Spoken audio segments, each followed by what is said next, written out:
नमस्कार, जनता टेलिभिजनको खेलकुद सम्बन्धी कार्यक्रम स्पोर्ट्स विकमा स्वागत छ। म राधिका गेलाल। स्पोर्ट्स विकमा हामी साताभर देश र देशबाहिर भएका खेलकुद गतिविधिबारे चर्चा गर्छौं। हामी जितको कथा मात्र भन्दैनौं, हारको कारण पनि खोतल्छौं। हामी समस्या मात्र उठाउँदैनौं, सम्भावित समाधान पनि बताउँछौं। कार्यक्रम स्पोर्ट्स विकमा कानुनको अभावमा म्याच फिक्सिङका अभियुक्तहरूले उन्मुक्ति पाएका छन्। दायर मुद्दा नै गलत भएको भन्दै सर्वोच्च अदालतले सफाई दिएपछि म्याच फिक्सिङका अभियुक्तले उन्मुक्ति पाएका हुन्। कानुन अभावमा म्याच फिक्सिङका अभियुक्तले उन्मुक्ति पाएका छन्। सर्वोच्च अदालतले म्याच फिक्सिङको मुद्दा लागेका खेलाडीलाई सफाई दिँदै उनीहरूमाथि लगाइएको अभियोग नै गलत भएको बताएको छ। न्यायाधीशहरू डाक्टर आनन्द मोहन भट्टराई र बम कुमार श्रेष्ठको इजलासले गत असार 2 गते गरेको फैसलाको हालै सार्वजनिक पूर्णपाठमा म्याच फिक्सिङको विषय राज्य विरुद्धको अपराध भन्न नमिल्ने उल्लेख गरेको छ। विदेशमा भएको खेलमा नेपाली फुटबल टिमका तत्कालीन कप्तान सागर थापा, उपकप्तान सन्दीप राई, खेलाडीहरू विकास सिंह छेत्री र रितेश थापा, प्रशिक्षक अञ्जन केसी र फिजियो डेभिड थापाले पैसा लिएर जानी खेल हारेर राज्य विरुद्धको अपराध गरेको भनी सरकारी वकिल कार्यालयले उनीहरू विरुद्ध जन्म कैदको सजाय माग गरेको थियो। तर सर्वोच्चले खेलाडीहरूले गरेको कार्य राज्य विरुद्धको अपराध नभई म्याच फिक्सिङको विषय भएको ठहर गरेको छ। विवादित कार्यलाई राज्य विरुद्धको अपराध र सजाय ऐन 2046 को दफा 3 बमोजिम राष्ट्र विप्लवको कसुर भन्दै दफा 3 को 1 बमोजिम सजाय माग गरिएको थियो। उक्त दफामा रही मुद्दा चलाइएकोमा सर्वोच्चले नै सो ऐन नै आकर्षित हुँदैन भनेर न्यायाधीशको इजलासको दृष्टिकोण नै सार्वजनिक गरेको हो। राज्य विरुद्धको कसुर गर्न हिंसात्मक गतिविधि वा अव्यवस्था फैलाउने काम गरेको हुनुपर्ने फैसलामा उल्लेख छ। फैसलामा म्याच फिक्सिङको विषय राज्य विरुद्धको अपराधको अभियोग लगाउनु कानुनी राज्यको अवधारणा विपरीत हुने पनि फैसलामा उल्लेख गरिएको छ। मुद्दा नै गलत भएपछि तथ्यमा प्रवेश गर्न नपर्ने अदालतको ठहर छ। अदालतले सामान्य रूपमा राज्यले खेलाडीमाथि लगाएको अपराध सम्बन्धी कानुन सही हो वा होइन भन्ने विषयमा मात्र हेरेको देखिन्छ। मुख्य कुरा चाहिँ के हो भने जहाँ कानुन हुँदैन त्यहाँ कारबाही हुँदैन। यसको सिद्धान्त यो हो। अब के छ भन्दाखेरि यो राज्य विरुद्धको कसुर सम्बन्धी कानुनै थिएन। कानुनभित्र यो पर्दैन थियो। तपाईँलाई म प्रष्ट रूपमा भनौँ, जस्तो अहिले क्रिमिनल कोड बनाइयो, अपराध संहिता जुन बनाइयो 2075 भाद्र 1 गतेबाट लागू भयो। यसमा चाहिँ म्याच फिक्सिङ खेलमा चाहिँ सट्टेबाजी गर्ने, म्याच फिक्सिङ गर्ने, त्यसपछि गएर राष्ट्रको झन्डा ओढेर शपथ खाएर राष्ट्रलाई नै घात गर्ने कुराहरूको अहिले कानुनी व्यवस्था गरिएको छ। यसको अर्थ के थियो भने पहिला यो कानुन त रहेनछ, त्यो त राज्यले नै पुष्टि गर्यो नि। म्याच फिक्सिङ राज्य विरुद्धको कसुर हो वा होइन भन्ने विषय विश्लेषण हुन चाहिँ सक्थ्यो। तर मुलुकी संहिता 2074 को दफा 51ले म्याच फिक्सिङलाई राष्ट्रहित प्रतिकूलको कार्य भनेर व्याख्या गरेपछि अदालतले थप विषयमा प्रवेश गर्न नै चाहेन।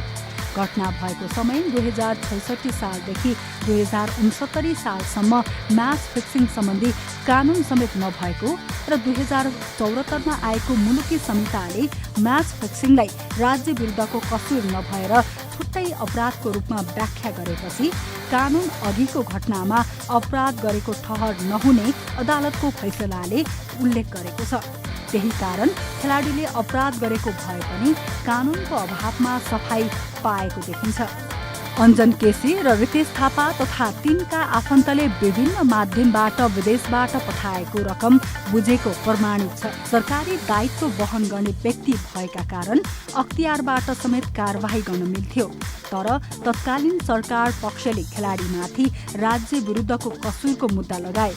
मुद्दा दायर भएको 2 महिना नहुँदै कानुनले नै म्याच फिक्सिङ भनेको छुट्टै अपराध भनेर परिभाषित गरिदियो। त्यसकारण घटनामा संलग्नलाई दण्डित गर्ने ठाउँ रहेन। अदालतको पूर्ण पाठ हेर्दा कानुनको अभावमा खेलाडीले उन्मुक्ति पाएको देखिन्छ भने खेलाडीको आर्थिक क्रियाकलाप र अनुशासनको विषयमा अदालत मौन बसेको छ। अदालतले घटनालाई सही काम नगरेको ठहर गरेको छ। अदालतमा उपस्थित भएर घटनामा संलग्न अभियुक्त र उनीहरूका आफन्तले पैसा लिएको स्वीकार गरेपछि घटना प्रमाणित नै देखिन्छ। तर कानुन अभाव र गलत मुद्दा दायर गर्दा अभियुक्तले उन्मुक्ति पाएको अदालतको पूर्ण पाठले देखाउँछ। राखेपको करिब 17 करोड रुपैयाँको लगानीमा निर्मित मुलपानी क्रिकेट रङ्गशाला निर्माण सम्पन्न नहुँदै भत्किन थालेको छ। करोडौँको लागतमा निर्माण भएका रङ्गशालाको प्यारापिटले पूर्णता नपाउँदै चर्किएका छन्। राष्ट्रिय खेलकुद परिषद राखेपको लगानीमा निर्माण भएको मुलपानी स्थित क्रिकेट रङ्गशाला निर्माण नसकिँदै भत्किन थालेको छ। करिब 15 करोडको लागतमा निर्माण भएको प्यारापिटले पूर्णता नपाउँदै भत्किन थालेको हो। राखेपको पहिलो चरणको काम अन्तर्गत निर्माण भएको ग्राउन्ड सम्याउने, पिच निर्माण गर्ने जस्ता काममा निकै ठुलो बदमासी भएको हो।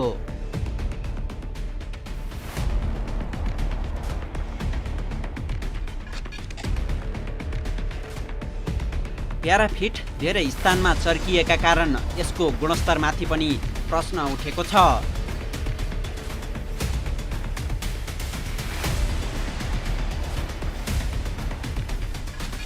20,000 दर्शक अट्ने प्याराफिट निर्माण नसकिँदै यसरी चर्किँदा भोलिका दिनमा यसले पुर्याउन सक्ने क्षति अकल्पनीय हुन सक्छ। यस्तै प्याराफिटको छेउछेउमा लगाइएको बार पनि टालटुल मात्रै गरिएको छ। लगाइएको बार भत्किसकेको छ। प्याराफिटको अग्रस्थानमा पनि बार लगाइएको छ, तर यो बार पनि गुणस्तरीय छैन। दर्शकले भरिँदा प्याराफिटमा सामान्य ठेलमठेल हुँदा पनि बार भत्किने खतरा छ, जसले गर्दा दुर्घटना निम्तिन सक्छ।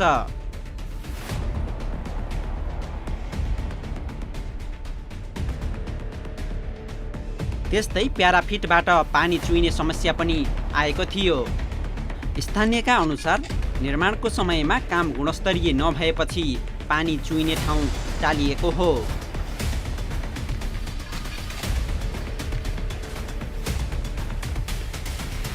यता निर्माण भएको अन्य भौतिक संरचनामा पनि टुटफुट हुने क्रम बढेको छ। प्याराफिट सँगै रहेको शौचालयको पनि संरक्षण हुन सकेको छैन।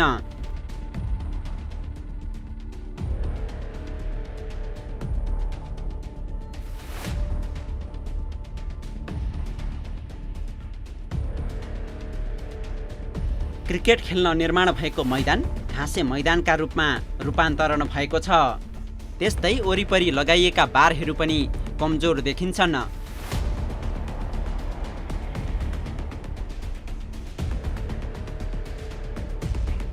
जसले निर्माण भइरहेका संरचनाको सुरक्षालाई पनि चुनौती थपेको छ।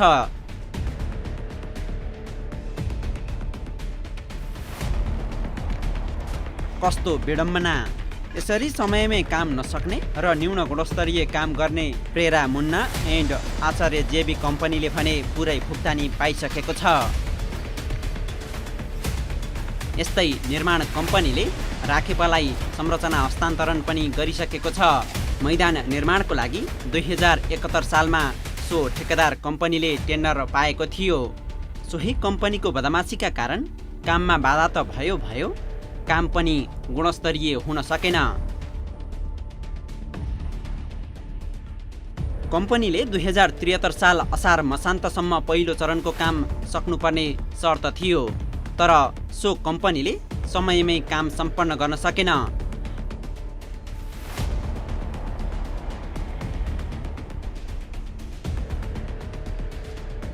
राखेपले प्राविधिक पक्षलाई राम्ररी अध्ययन नगरी नै आफ्नो जिम्मामा संरचना लिनु नै राखेपको ठूलो गल्ती देखिन्छ। राखेपले अघिल्ला आर्थिक वर्षमा ठेकेदार कम्पनी प्रेरा मुन्ना एन्ड आचार्य जेबीलाई रकम हस्तान्तरण गरेको थियो।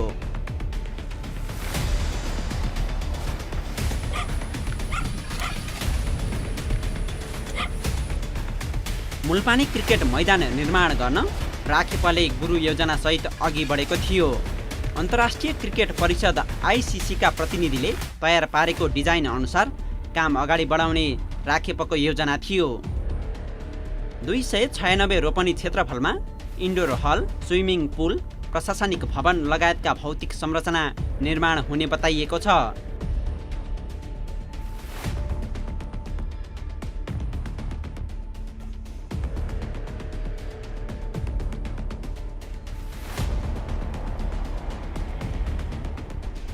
गुरु योजना 5 वर्षमा पुरा गर्ने लक्ष्य थियो, तर निर्धारित समयमा काम सम्पन्न हुनु त कता हो कता पहिलो चरणको काम पनि सम्पन्न भएको छैन। रङ्गशालामा व्यक्तिको जग्गा परेका कारण पनि केही समय काममा अवरोध भएको थियो। यही कारण ठेकेदार कम्पनीलाई काम ढिला गर्ने बहाना पनि मिलेको थियो।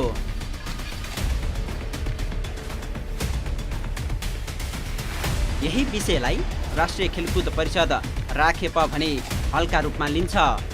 राखेपका पूर्वाधार तथा मर्मत सम्मार शाखाका प्रमुख अरुण उपाध्यायले मैदानमा देखिएको समस्या सामान्य रहेको बताउँछन्। हो, राष्ट्रिय खेलकुद परिषदले यो विषयलाई निकै हल्का रूपमा लिएको छ। गुणस्तरीय काम नगर्ने ठेकेदार कम्पनीसँग सदस्य सचिव रमेश सिलवालको नाम पनि मुसिने गरेको छ।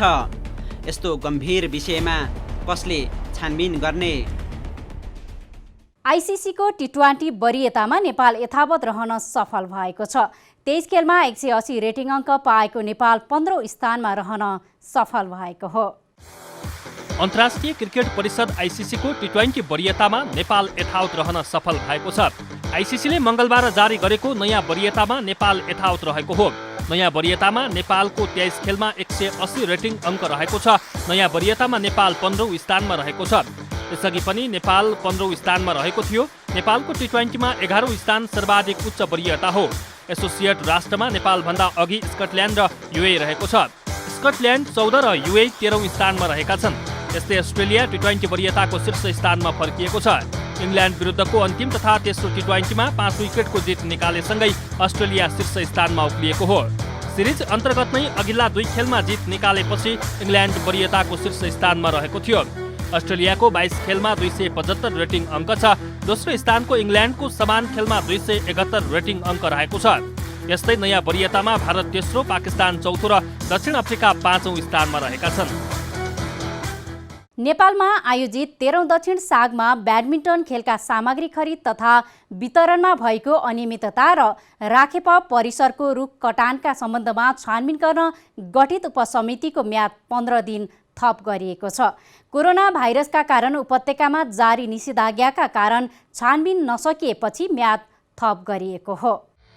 13औं दक्षिण एसियाली खेलकुद प्रतियोगिता सागको दौरान ब्याडमिन्टन खेलका सामग्री खरिद तथा वितरणमा भएको अनियमितता र राखेप परिसरको रुख कटानका सम्बन्धमा छानबिन गर्न गठित उपसमितिको म्याद 15 दिन थप गरिएको छ। राष्ट्रिय खेलकुद परिषद राखेपले बोर्ड सदस्य गोविन्द भट्टराई नेतृत्वमा गठन गरेको 5 सदस्यीय उपसमितिले उपत्यकामा जारी निषेधाज्ञाका कारण समयमा अनुसन्धान सक्न नसकेको जानकारी गराएपछि 15 दिनको म्याद थप गरिएको हो।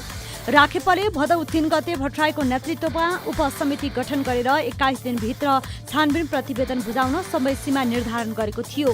उपसमितिका संयोजक भट्टराईले सम्बन्धित पदाधिकारीसँग बयान र कागजपत्र सङ्कलनको काम पूरा भइसकेको बताउनु भएको छ। जुन दिन हामीले यो पत्र बुझ्यौँ, पत्र बुझेको त्यसको भोलिपल्टबाट निषेधाज्ञा सुरु भयो। जुम मार्फत केही डकुमेन्टहरू सङ्कलन गर्ने, केही व्यक्तिहरूसँग जुम मार्फत भेट्ने कामहरू पनि गर्दै रहेको अवस्थामा अब ठ्याक्कै हाम्रो समयावधि चाहिँ निषेधाज्ञा लकडाउनले खायो।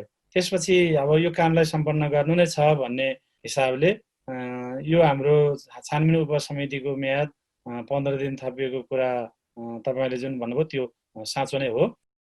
21 दिने समय सीमामा भट्टराई नेतृत्वको 5 सदस्यीय उपसमितिले प्रारम्भिक चरणको गृह कार्य सम्पन्न गरेको छ। समय थप भएपछि बयान लिने काम भएको छ। सम्बन्धित क्षेत्रबाट कागजपत्र लिने काम भइरहेको उहाँले बताउनुभयो। केही व्यक्तिहरूसँग छलफल गरेर मात्रै निष्कर्षमा पुग्न सकिने अवस्था नभएको र बयान लिनुपर्ने व्यक्तिहरू केही उपत्यका बाहिर भएकाले समय लागेको उहाँको भनाइ छ। सहज वातावरण बनेपछि तोकिएको समयमा प्रतिवेदनमा बुझाउने उहाँले बताउनुभयो।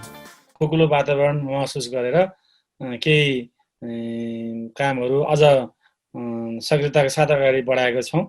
हिजो साध्य बाटो क्षेत्रमा गएर स्थलगत भ्रमण गर्ने, सम्बन्धित अधिकारीहरूसँग बयान लिने जस्ता कुराहरू पनि हामीले सम्पन्न गरेका छौँ। यसका अलावा उपसमितिले 7 डोबाटो स्थित राखेप परिसरमा भएको रुख कटानको बारेमा पनि छानबिन गरिरहेको छ। सफलतापूर्वक सम्पन्न भएको 13औं साग प्रतियोगितामा देखिएका यस्ता घटनाक्रमले धेरै प्रश्न उब्जाएको छ। सागमा ब्याडमिन्टनको म्याट र खेलाडीको जुत्तामा अनियमितता भएको विषयमा चौतर्फी आलोचना भएपछि युवा तथा खेलकुद मन्त्री जगतबहादुर विश्वकर्माले साउन 30 गते राखेपलाई पत्र मार्फत भ्रष्टाचार छानबिन गर्न निर्देशन दिनुभएको थियो। तत्कालीन प्रधानमन्त्री पुष्पकमल दाहाल नेतृत्वको सरकारले भलिबल खेललाई 2074 जेठ 8 गते राष्ट्रिय स्तरको खेलको मान्यता दियो। तर राष्ट्रिय स्तरको खेलको मान्यता पाएको 3 वर्ष बितिसक्दा पनि भलिबल खेलको प्रशिक्षणका लागि आफ्नै पूर्वाधार बन्न सकेको छैन।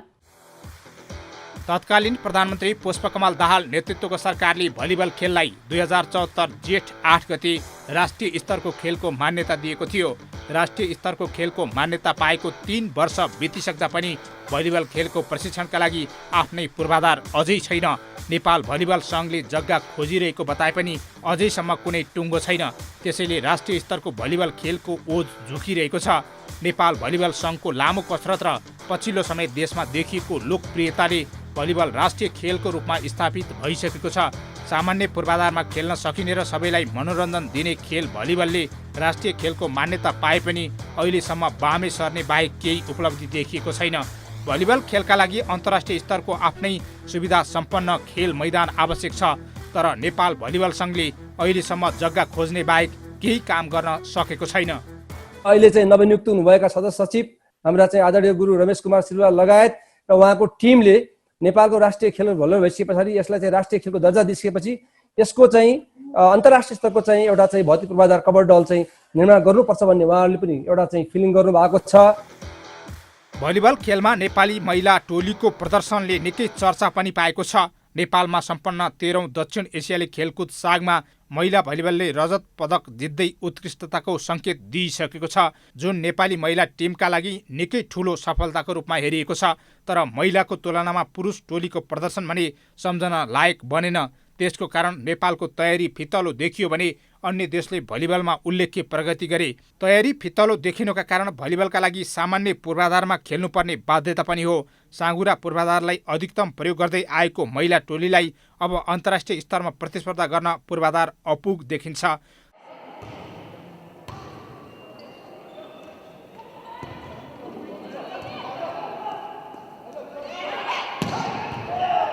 जग्गा उपलब्ध भएपछि नेपालमा नै अन्तर्राष्ट्रिय स्तरको कोर्ट बनाउने सङ्घको तयारी छ। असार महिना पनि हामीले चाहिँ लुगुमा र चाहिँ मूलपानीमा चाहिँ जग्गा हेरेका छौँ। मूलपानीमा चाहिँ करिबन 25-30 रोपनी जग्गा र लुगुमा चाहिँ 20 रोपनी जति छ। अब त्यो दुईटा ठाउँमध्ये हामीले चाहिँ कुन उपयुक्त ठाउँ छ भनेर चाहिँ नेपाल भलिबल सङ्घले चाहिँ एउटा पूर्ण बैठक कल गरेर सङ्घको साथीहरूले यसमा चाहिँ बृहत छलफल गरेर उपयुक्त ठाउँ हामीले चुज गरेर चाहिँ राष्ट्रिय खेलकुद परिषदमा चाहिँ हाम्रो चाहिँ निर्णय पठाउने चाहिँ जमर्को गरेका छौँ। सरकारले राष्ट्रिय खेल घोषणा गरे पनि भलिबललाई सोही नजरमा नहेरेको पक्कै हो। बारम्बार नेपाल भलिबल सङ्घले छुट्टै भलिबल कोर्ट बनाउनका लागि पहल गरे पनि अहिलेसम्म स्थल अभावमा भौँतारिरहनु परेको छ। उज्जवल भविष्य देखिएको भलिबल खेलको पूर्वाधार विकास र प्रशिक्षणलाई सरकारले समयमा नै ध्यान दिन सके नेपालले पनि अन्तर्राष्ट्रिय स्तरमा राम्रै स्थान ओगट्न सक्ने निश्चित छ। Caribbean premier league CPL T20 क्रिकेटको पहिलो सेमी फाइनलमा नेपाली खेलाडी सन्दीप लामिछाने आबद्ध जमैका तलवाज पराजित भएको छ। 11 खेलमा 12 विकेट लिएका सन्दीप CPL को अन्तिम खेलमा भने विकेटविहीन रहन पुगे। Caribbean premier league CPL T20 क्रिकेटको पहिलो सेमी फाइनलमा नेपाली लेग स्पिनर सन्दीप लामिछाने आबद्ध जमैका तलवाज पराजित भएको छ। ब्रायन लारा क्रिकेट स्टेडियममा मंगलबार राति भएको खेलमा जमैका ट्रिनबागो नाइट राइडर्ससँग 9 विकेटले पराजित भएको हो। जमैकाले दिएको 108 रनको सामान्य लक्ष्य ट्रिनबागोले 15 ओभरमा मात्र 1 विकेट गुमाएर पूरा गर्यो। ट्रिनबागोको जितमा लेन्डन सिमोनले अविजित रहँदै 54 रनको अर्धशतकीय इनिङ्स खेले।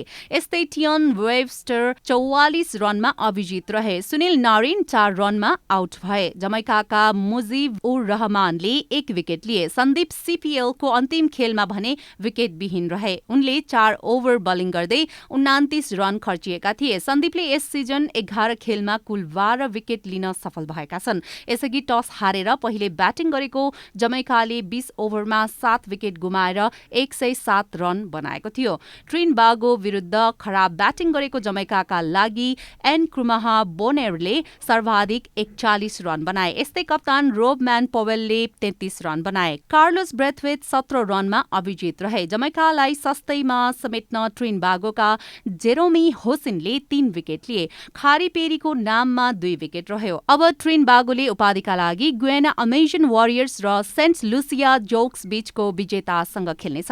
गुयाना र सेन्ट लुसिया बीचको खेल बुधबार हुनेछ। फाइनल खेल बिहीबार हुनेछ। अब अन्तर्राष्ट्रिय जगतमा भएका खेलकुद गतिविधिको चर्चा। जापानी खेलाडी नाओमी ओसाका युएस ओपन टेनिसको सेमिफाइनलमा प्रवेश गरेकी छिन्। अमेरिकी खेलाडी सेल्बी रोजर्सलाई पराजित गर्दै ओसाकाले अन्तिम 4 को यात्रा तय गरेकी हुन्। जापानी खेलाडी नाओमी ओसाका युएस ओपन टेनिसको सेमिफाइनलमा प्रवेश गरेकी छिन्। न्युयोर्कमा बुधबार अमेरिकी खेलाडी सेल्बी रोजर्सलाई पराजित गर्दै ओसाकाले अन्तिम 4 को यात्रा तय गरेकी हुन्। चौथो वरियताकी ओसाकाले रोजर्सलाई 6-3 र 6-2 को सेटमा पराजित गरिन्। अब 22 वर्षीय ओसाकाले सेमिफाइनलमा अमेरिकी खेलाडी जेनिफर ब्राडीसँग खेल्नेछिन्। ब्राडी युलियालाई 6-3 र 6-3 को सेटमा हराएर पहिलो पटक ग्रान्ड स्लाम टेनिसको सेमिफाइनलमा पुगेकी हुन्। पुरुषतर्फ जर्मनीको 5औं वरियताका अलेक्जेन्डर जेभेरेभले सेमिफाइनलमा स्थान बनाएका छन्। जेभेरेभले क्रोएसियाका बोर्ना कोरिचलाई 1-6, 7-6, 7-5, 7-6, 7-1 र 6-3 को सेटमा पराजित गरेका हुन्। अब जेभेरेभले फाइनल प्रवेशका लागि स्पेनका पाब्लो कारेनो बुस्टासँग खेल्नेछन्। इङ्ल्यान्ड विरुद्धको तेस्रो तथा अन्तिम टी20 क्रिकेट अस्ट्रेलियाले 5 विकेटले जितेको हो। अन्तिम खेल अस्ट्रेलियाले जिते पनि सिरिज भने 2-1 ले इङ्ल्यान्डले जितेको छ। इङ्ल्यान्ड विरुद्धको तेस्रो तथा अन्तिम टी20 क्रिकेट अस्ट्रेलियाले जितेको छ। मंगलबार साउथह्याम्पटनमा भएको अन्तिम खेल पाहुना टोली अस्ट्रेलियाले 5 विकेटले जितेको हो। अन्तिम खेल अस्ट्रेलियाले जिते पनि 3 म्याचको सिरिज घरेलु टोली इङ्ल्यान्डले 2-1 ले जितेको छ। इङ्ल्यान्डले दिएको 146 रनको लक्ष्य पछ्याएको अस्ट्रेलियाले 5 विकेट गुमाएर 6 बल बाँकी छँदै लक्ष्य पूरा गरेको हो। कप्तान आरोन फिन्च र मिचेल मार्सले समान 69 रन बनाएको इनिङ्समा मार्कुस स्टोनिसले 26, एस्टन एगरले 16 र म्याथ्यू वेडले 14 रन बनाउनु बाहेक अन्यको प्रदर्शन उल्लेख्य रहन सकेन। इङ्ल्यान्डका लागि आदिल रसिदले सर्वाधिक 3 विकेट लिए भने मार्क वुड र टम कुरानले समान 1-1 विकेट लिए। यसअघि टस जितेर पहिले ब्याटिङ गरेको इङ्ल्यान्डले 6 विकेट गुमाएर 145 रन बनाएको थियो। जोनी वेयर स्टोले सर्वाधिक 55 रन बनाएको इनिङ्समा जो डनलीले अभिजित 29, मोइन अलीले 23 तथा डेभिड मालनले 21 रन बनाएका थिए। अन्यले दोहोरो अङ्कको स्कोर छुन सकेनन्। अस्ट्रेलियाका एडम जाम्पाले 2 तथा मिचेल स्टार्च, जेस हेजलवुड, केन रिचर्डसन र एस्टन एगरले समान 1-1 विकेट हात पारेका थिए। आइतबार भएको दोस्रो खेलमा अस्ट्रेलियाले 6 विकेटले इङ्ल्यान्डसँग पराजित भएको थियो भने पहिलो खेलमा इङ्ल्यान्डले अस्ट्रेलियामाथि 2 रनको रोमाञ्चक जित निकालेको थियो। अस्ट्रेलियाले अब इङ्ल्यान्डसँग 1 दिवसीय सिरिज खेल्नेछ। 1 दिवसीय सिरिज सेप्टेम्बर 11 बाट। कोरोना भाइरसका कारण 1 वर्षका लागि सरेको टोकियो ओलम्पिक अब तोकिएकै मितिमा नै हुने जापानका ओलम्पिक मन्त्री सेइको हासिमोटोले बताएका छन्। कोरोना भाइरसका कारण 1 वर्षका लागि सरेको टोकियो ओलम्पिक अब तोकेकै मितिमा हुने जापानका ओलम्पिक मन्त्री सेइको हासिमोटोले बताएका छन्। गत जुलाईमा हुनुपर्ने प्रतियोगिता कोरोनाका कारण 1 वर्ष पछाडि सरेको थियो। मार्चमा आइओसी र टोकियोले संयुक्त रूपमा ओलम्पिक 1 वर्ष सार्ने निर्णय गरेका थिए।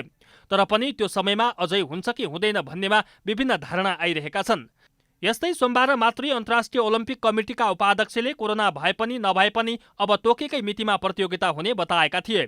टोकियो ओलम्पिक गर्नका लागि सबैजना मिलेर काम गरिरहेको र अब जुनसुकै हालतमा हुने ओलम्पिकका मन्त्रीले बताएका छन्। ओलम्पिक आयोजकहरूले त्यो बेला कोरोना कायमै रहेमा कसरी काम गर्ने भनेर 200 भन्दा बढी प्रपोजलहरूमा काम गरिरहेका छन्।